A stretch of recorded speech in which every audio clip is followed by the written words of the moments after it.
OWCS is on the horizon, which means it's time to do some power rankings, and in today's video, we're going to be doing North America. Now, North America only had 2 partner slots compared to the other regions. EMEA had 3, Korea had 4, so we've got less partner teams, but there's still a lot of exciting rosters to look at, not just those partner teams, but also the middle of the pack I think looks pretty competitive, and North American is here as well. So before we talk about the teams, I do want to talk to you about the format, just so we're all on the same page here. These are your 8 teams competing in the top 8 of OWCS, Space Station Gaming and Team Liquid. These are your 2 partner teams. And these teams are going to go into a round robin that starts on the 31st of January, this weekend, if you're watching this video when it came out. And they're going to play against each other and filter themselves into 3 groups. Now, the 3 groups are going to be the top 2. They qualify for playoffs, and they get to skip around straight to the upper bracket semi-finals. And these next 4 teams, they also make playoffs, but they have to go and start in this round before and dogfight out between themselves to get a chance to play in these top 2. Now, these bottom 2 teams, they are going to get relegated. They don't get automatically relegated. They get put into a promotion relegation playoff against the top 2 teams from, face it, Masters League in North America. So there is a chance for them to earn their spot back through that.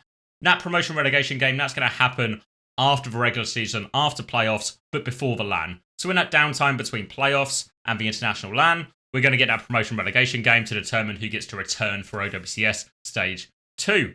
Now, for the 6 teams that avoid that and get to go into this bracket, they're going to play a classic double elim bracket where the top 2 teams are 2 teams in this grand final. They are going to go to the international event, the first major of the year in Overwatch, in China. So a lot to play for, knows of the stakes. Now we should talk about the individual teams, because there's been some changes, there's been some shifts, new teams forming, lots of new rosters, old cores breaking up. So I've got all the teams for you here, all 8 teams on your left. And then we've got our tanks in green, our DPS in pink, and our supports in blue. So a lot of these names you might be familiar with, some of them you won't be as familiar with, but we'll talk through all the teams and we'll try and figure out who should be top, who should be bottom, who should be in the middle, and put them into a 1st to 8th place. Now, we'll start at the bottom because it's always easier to start at the bottom than it is the top. And actually, I think in North America, it's pretty obvious who's most likely to be the 8th place. It has to be Amplify. Now, if you're looking at this Amplify roster and you're thinking, I actually don't really know any of these players, I'm pretty unfamiliar with all of them, I'm sure you're not alone. Amplify were a team that nobody really expected to qualify for the top 8 of WCS. They fought their way through the open qualifier lower bracket, knocking out Supernova. Supernova, people might be more familiar with them as Fluffy Dreamland. Players like Astro, Chime, Ryan, all players that missed out at the hands of Amplify. They play a lot of Mauga, so they have their own sort of unique comp as well, which can always do quite well, especially in a hero ban meta where you can enable that comp in some situations you wouldn't normally be able to. But I feel now they make the jump up to the big leagues, they're going to get outclassed on a lot of fronts. I think one thing that is certainly true, not just for Amplify, but for any team that has essentially a specialist comp, is a specialist comp is really annoying to deal with when you're in a big Swiss system or a bracket and your opponents, you don't know who your opponent's going to be.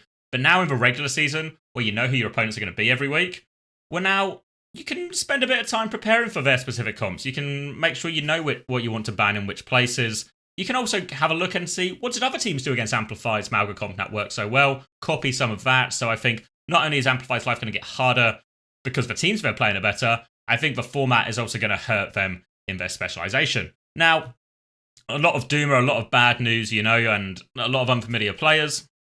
But I think from Amplify's point of view, I'll use, I know this is a North American video, but I'll use a football example. Because I am British, if you haven't noticed. There is the FA Cup in England, where all the teams from all divisions enter one big cup competition every year. So you can see something where you get like the champions of a Premier League, the top league, playing against 12th place in the 4th tier of competition, right? And people always talk about the magic of the cup, and you get to see these sort of big mismatches. Maybe there's a crazy upset here or there, you know? But most of all, what's really nice for those small teams is just getting the chance to play against some of the best players in the world, prove themselves, seeing how they stack up. So I think Amplify shouldn't go into this worried that we're going to finish last or we're not going to win any games or anything like that. I think the success for Amplify is you made it. You made it. You're in the top 8 of OWCS. Nobody would have counted you in beforehand. You've upset a lot of teams. You've earned your spot here.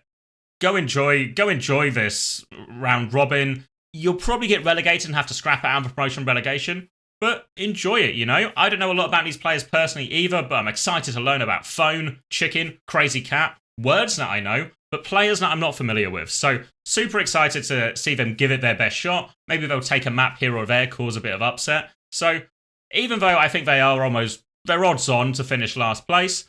I think this will be a really great experience for them. And who knows, right? Who knows? Down there in the promotion relegation spot with them, I'm going to have to put Shikigami. And I think this was quite an easy one, I think, for me to pick, really. There's going to be some more ones where I'm kind of 50-50 on who goes where. But I think Shikigami, well, they've got some of the solid players from last season. Solo, Danny, Graveyard. And these are all decent players. I think they're good enough to play in OWCS.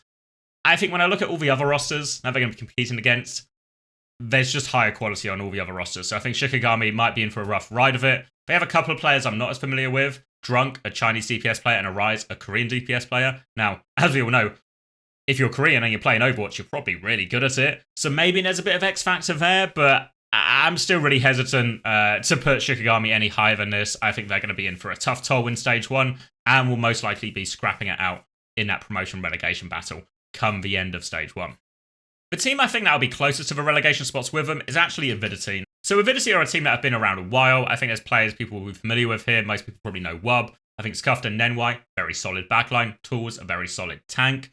Wub, more than serviceable DPS player. Zomba probably is the most exciting player on this roster. But the word I keep using here is solid, they're okay, etc., etc. I think when I look at all the other rosters that I'm going to put above them, there are all players here when there's some kind of X factor or someone who push them over the edge. I look at this Avidity team and they just look pretty solid across the board. If anyone is going to be the X factor, it will be Zomba. There's probably a joke in there somewhere, but I'm not smart enough to think about it. I think it will be Zomba, but I think this team is very much going to serve as a tier breaker team. So I think they'll comfortably beat Shikigami and Amplify, but I think they'll comfortably get beaten by all the teams above them, that sort of top 5 as well. So I don't know if there's going to be too many upsets in Avidity's future, but I think really you look at the reputation of a lot of these players, Avidity coming into this, I think if they could just secure OWCS Stage 2, that would be a pretty on par with expectations and what they could get out of this first stage. Now, those bottom 3, those were the easy ones. This is where it starts to get tricky. I think the way I'm picturing North America right now is there's a top 3, and that top 3 is our 2 partner teams, and Nightmare also in there as well. I think the other 2 teams that we've not talked about, Timeless and Rad, I think they're in these 4th and 5th spots. I think it's very close between the 2 teams. I think they have a chance to upset in this top 3, but ultimately won't be finishing above them. So we can talk about both rosters for Timeless and Rad here. Timeless is a roster I think a lot of people will be familiar with. They'll be familiar with the brand.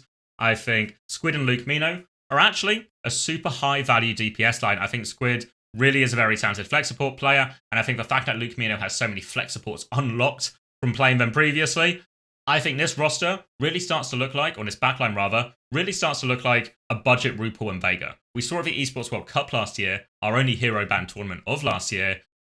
Teams like Toronto, teams like Zeta Division, who were able to use Violet and Vega on these Alari roles, on these flex support roles more often, had a lot of success. And Timeless have this same asset in this backline. Squid and Luke Mino have this way better than a lot of the teams around them, even better than Space Station Gaming do in the form of CJ and Bliss. So I think there's lots of potential there, but I should caveat that with, I think at the moment in this Hazard meta, it's much harder to get that value out of a double flex support backline in most places. So it might be an advantage that gets bigger over time when we see Hazard fall out of a meta a little bit or nerfed a little bit. Maybe won't come into play in at least these opening few rounds of games, but I think there's high potential there for Squid and Luke Mino.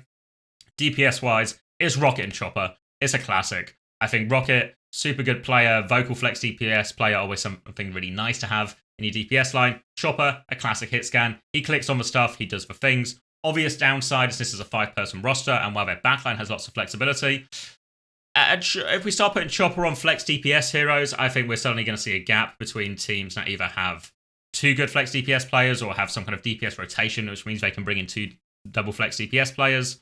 The biggest question mark, however, I think is Riker. I think Riker is a player I was quite high on at the start of last year, but didn't feel like he played as consistently or had the same results once we got to the latter half of the year. So I think Riker's a big question mark in terms of can he prove himself against what is a reasonably stacked tank lineup. You know, you look at players like Infected and Kellen who can do a bit of everything. Can Riker compete with Nose? How will Riker's Hazard look compared to some of these players? Will be able to be on a level playing field? Can he do well on Nose heroes? Can he help his team ahead? So Riker's a big question mark for me, but if Riker finds some good form, plays well, I think this roster actually has some decent legs in it, and I think especially if that double flex support compositions can come more into play, I think this team can actually cause some upsets on their way. The other team I think that's really close to them is Rad Esports, and this is actually a roster. I really like this roster. I think Painkiller looks like one of the best hazards in North America right now. I think Zeb has shown before, only on niche heroes, Orisa, Zarya, and this type of thing, but they can have a crazy high level as well, so maybe we expect to see more Painkiller than we do Zeb.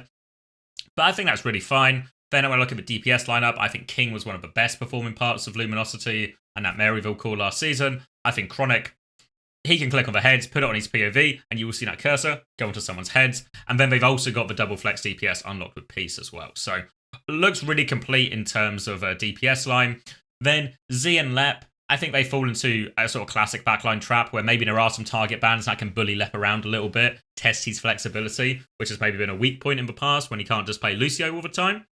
So maybe the backline is the weaker bit of Rad Esports here compared to Timeless, where the backline I think is actually very much for strength in a lot of ways. But the rest of the Rad Esports roster, I'm really a big fan of. I think this team could actually cause a lot of upsets, especially in a hazard meta right now. I think Painkiller looks like one of the best hazards, so expect this team to actually start quite strong.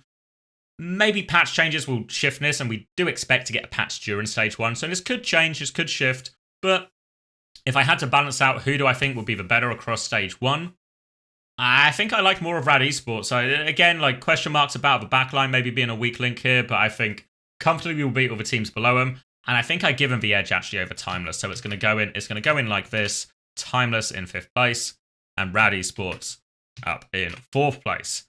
So those two teams are super tight. I think they're both teams that can cause upsets to the big three, but I think they'll both fall short ultimately. Which of course means we're at the business end of the power rankings. We are at the top 3. So our big 3: Team Liquid, Space Station Gaming, and of course Nightmare. I think all these teams can beat each other on their day, on the right meta, right hero bans, everything like this. But I think the easiest place to start in this top 3 is to start at the top, because it just has to be Team Liquid. I know I'm signed by Space Station Gaming. Sorry to my employers, but there are so many positives about this Team Liquid team, and it's really hard to argue against. I think you look at this backline, RuPaul and Vega proved they were the best backline in North America numerous times last year. I think they have the flexibility that makes them really good in a hero ban meta. I think they're just going to go from strength to strength this year and blow a lot of the competition out of the water. You then combine that with Infected, the tank talent in North America last year. Great performances, great glow up from sort of middle table teams at the start of the year to doing so well at the Esports World Cup and doing well. I know they went out, but especially individually, I think Infected really performed well on Nightmare at the Esports World Cup. And then doing well at Stockholm, doing well in Stage 4, nearly beating Toronto, all of this. I think Infected is a great signing by Team Liquid, an obvious signing by Team Liquid, and going to be a really big player for them. Then you combine that with Knife and Tree, and all of a sudden, once again, this core has created a super flexible team. Knife and Tree both can play pretty much all the flex DPS heroes. Tree, we do expect to play more of a hit scan role, but Knife has also played hit scan as well in the past, so they can do something quite nice where either of their DPS can play hit scan. If they would rather have Tree on Genji or their Knife on Tracer, the other one can fill on the hit scan role. And of course, when it comes to it, they can just both play double flex DPS as well. And the most beautiful thing about all of this flexibility is it's all contained within the 5 players in the team. So there won't be any sort of target bans with the bans now happening after the roster submission. You can't target ban Team Liquid because it's the same 5 players every time. So Team Liquid have all that going for them. And of course, we'd be remiss not to mention the ban bandits themselves. Kasaurus and Danny, in charge of this team, did so well at the Esports World Cup last year. Now, we are playing their format. We're going to have to take on the Danny documents. We are going to have to try and compete with that if anybody wants to have a hope of beating Team Liquid. So not only do they have great flexibility, I'm confident their bans and their map picks are all going to be on point throughout the year. And then, if that wasn't enough advantages, they've also got a team house. They're a team full of a lot of young, hungry players who still play the game a lot, hard grinders. You combine that with Kasaurus and Danny, who are going to push them quite hard and probably also offer a little bit of structure to what is, for the most part, a very young team.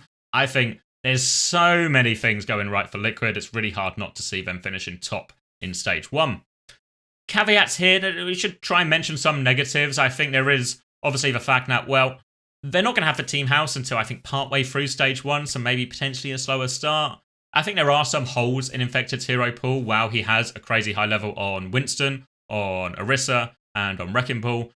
Stuff like Ramatra and Malga, I think we have seen him struggle a little bit more with. Junker Queen as well. And obviously there's now the question mark of how does his Hazard compare into that? I don't think it's maybe like some players we talk about, maybe like Hambin or Jumbin, where you kind of just expect him to be good at every hero. I think Infected has shown there is some holes in his hero pool, and that's a potential downside. You can also then talk about the fact that because we're in a Hazard, or mostly Hazard patch, that Rupal and Vega's flexibility isn't going to come into play in quite the same way as it would maybe in some of the patches we saw last year. But again, these all feel like small niggly things, which really don't convince me that they're not just going to be the top team, honestly. So no surprises there, Team Liquid at the top. But this is where it gets really tight. This is where it gets really tight because the second and third spot, it's not just super close because I think SSG and Nightmare are very close teams, match very evenly. It's also super important because only 2 teams get to go to that event in China. So it's super important who comes out on top. It's going to make a massive difference to the early part of their season. So before we get into who's better than who, let's talk a little bit about both rosters. So Space Station Gaming, they're the partner team, and there's lots of good points to this. I think the obvious highlight has to be the DPS combo of Sugar Free and Seeker.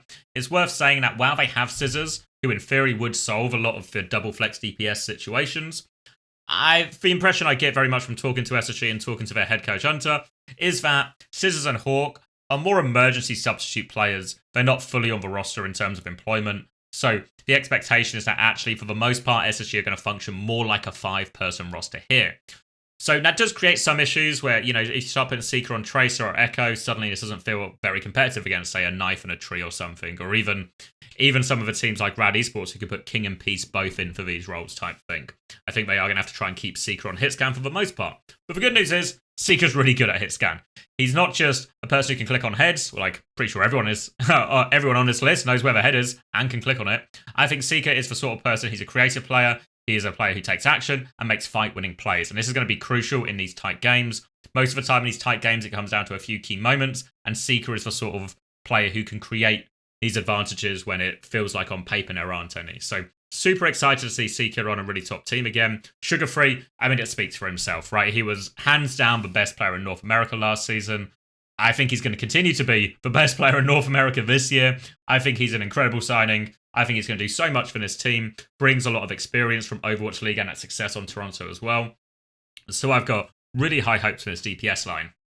Now, across the board, I think if we start with the backline, I think Bliss maybe feels like a bit of an obvious choice. Pretty decent tail end of the year with Twisted Minds, did very well at Stockholm. Also, main support as a role in North America that's quite weak, so using one of your import spots for that potential weakness makes a lot of sense. So, seems quite reasonable to bring Bliss in. I don't think there's too many surprises there.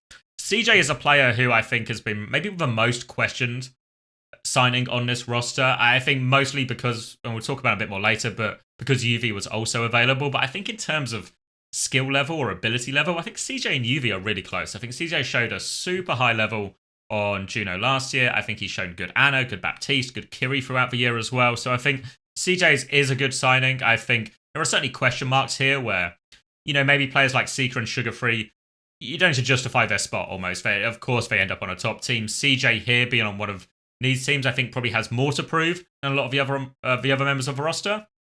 But I think he's a talented player, and I think he's got the potential to step up here as well.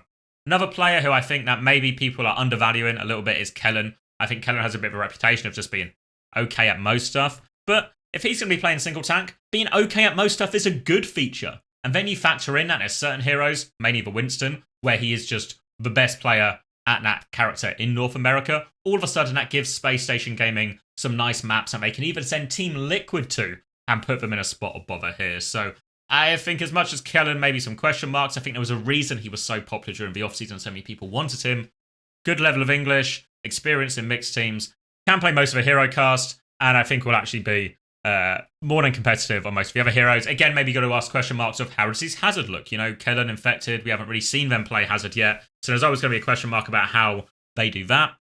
The biggest problem, I think, for Space Station Gaming is going to be the fact that the Koreans are still on ping. Sugar Free only started scrimming with the teams 2 days ago, so at time of recording, this is probably like 3 or 4 days before their first game, the opening game of the season. So there's lots of reasons SSG are going to start slow. You factor in their opening fixtures are actually against Team Liquid and Nightmare, their 2 closest rivals. I think it could be a bad weekend for Space Station Gaming to start with, but I think they will certainly improve by the time they get to playoffs, the games that will decide who goes to China and not. The Koreans will be off ping. They'll have plenty more time with sugar free. So I think this team is going to start slow, get much better as we go on. Then we should move on to Nightmare, the other team in this battle for second place. I think their roster is same size as Space Station Gaming, but rather than having hard emergency subs, I think Kufa and Vision might be folded into the team a little bit more, probably more so Kufa and Vision. But this roster looks really good, and I think actually the high point for this roster in lots of ways is UV and Admiral. I think Admiral is a player who has really established himself as one of his top main supports in North America and EMEA, wherever he chooses to play. I think he's super consistent. You do have to raise question marks about his flexibility. I think we saw him show some examples of it towards the end of last season, playing a little bit of a Lari here and there, and obviously playing Brig in some of that Amalgameta as well. So I think it's moving the right direction. There's still something to prove there for Admiral, I think, in terms of that flexibility. But one person who doesn't have anything to prove in terms of flexibility is UV. He looks good on all the flex support heroes. I think he's really come a long way from just being a talented player to being a talented leader. And I think he's going to be absolutely pivotal in any success Nightmare have this season. So a lot of reasons to be positive on the backline. And while I talked about UV and CJ maybe being equal in terms of ability, I think UV is probably the better leader and will maybe have to follow both players' trajectory throughout the season to see which one was actually the better bet in the end. Then we should talk about the tank players as well. Clear and Kufa, they fit together quite nicely in terms of they have that classic 2-tank setup where they complement each other's hero pools, with Clear playing more of a traditional off-tanks, Kufa playing the Winston and the main tank type heroes. So they fit together very nicely. Can still be target banned a little bit because you have to submit that roster before the bans come in. But I think in principle makes a lot of sense. I think they still have a lot to prove. I think Clear is a player who comes with a pretty strong reputation, but really, he spent a lot of time on the bench last year behind Infected on Nightmare. So I think still has a lot to prove from my point of view. I think Kufa as well, maybe a player who's been undervalued at certain times, but I think will be a good addition here. Can he compete? Is he still going to get outclassed by Kelly and Infected on Winston? Possibly. Are they going to have to lean more into Clear because of that? All these sort of questions to answer. Which one of them is better at Hazard? But I think on paper, this gives Nightmare a lot of options and some nice insurance policies if certain comps aren't working or if certain players are struggling in a certain meta. Of course, though, with Nightmare, we have to talk about the DPS line because Zera, one of the breakout players of last season, incredible tail end of the year for him. Really proved to everyone he's worth putting in the question for best flex DPS of North America. Obviously, it's a little bit hard when your competition's sugar-free, but a very talented player, a huge signing for this roster, and then you partner that with Lethal. I think Lethal shares a lot of characteristics with Seeker in the sense that he makes fight-winning plays, he's happy to be creative, he's happy to be aggressive, willing to take risks, and it's a super high-value pick. Vision combined with these two feels a little bit weird to me. I don't know where they're going to use Vision. I don't know how much impact he's really going to have in their results. Maybe some niche picks here on Widow or something, but I'm not quite sure how he fits into the lineup yet. I think when we look at potential double flex DPS lineups for Nightmare, I think it's obviously going to be Zera, and I think actually Lethal was ahead of Vision in this sense as well. So I don't really know where Vision will fit in, but I don't think it really affects the quality of the team, right? They are still a little bit targetable in terms of like Lethal and Flex DPS isn't going to be as good as, say, Knife and Tree, for example, or even a team like Rad Esports who have like King and Peace.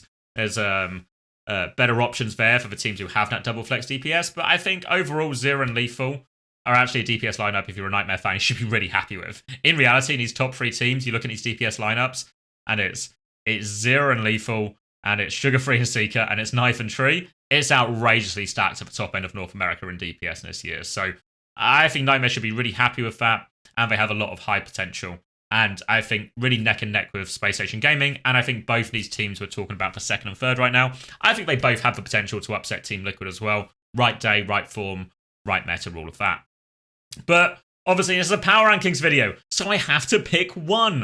And I know what people are going to say, because I am the official co-streamer for Space Station Gaming, so is it possible I'm biased? Is it possible because I'm friends with Hunter and there's some level of bias here? Sure, but I'm trying to separate my heart from my head. And I think, wow, Space Station Gaming, I think they lose on the weekend. Maybe they lose both games on the weekend, probably. I think they will start slow. I don't think they will finish top 2 regular season, but I think as we get to playoffs and they get that spike, remember last year, right? Remember last year where M80, they got Pelican, they got happy off ping, and all of a sudden, a massive upgrade, right? I think the same thing will happen for Kellen and Bliss here. Remember, especially in this starting meta, you know what heroes are really hard on ping? Hazard. Hazard is really hard on ping. And I think Lucio's not great, but not as bad. But Brig is another hero, which I think really struggles on ping a lot, messes up with a lot of the interactions not registering properly. So I think once they get them off ping, that's when we'll see Space Station Gaming overtake Nightmare, even if Nightmare start stronger. I think it'll be super close, but as you might have alluded to by the way I'm talking, Space Station Gaming are doing it. They're going to China, guys. I'm telling you right now, they're going to China. Okay. So those are our power rankings. Let me give it a once-over just to make sure I'm happy with all my decisions. I think those bottom three, I'm actually really locked in about. I think that's really solid. I think the tier breaks here probably do fit like either side of this, where Rad Esports and Timeless will mostly loosen those top three, but maybe can upset one or two, maybe especially a Space Station Gaming if they start slow. And then there's have the sort of top three with Liquid as strong favourites. Okay. Okay, those are my power rankings. I'm locking them in. That's for final ranking. We'll see how they do in this opening weekend, and we'll follow them through stage one.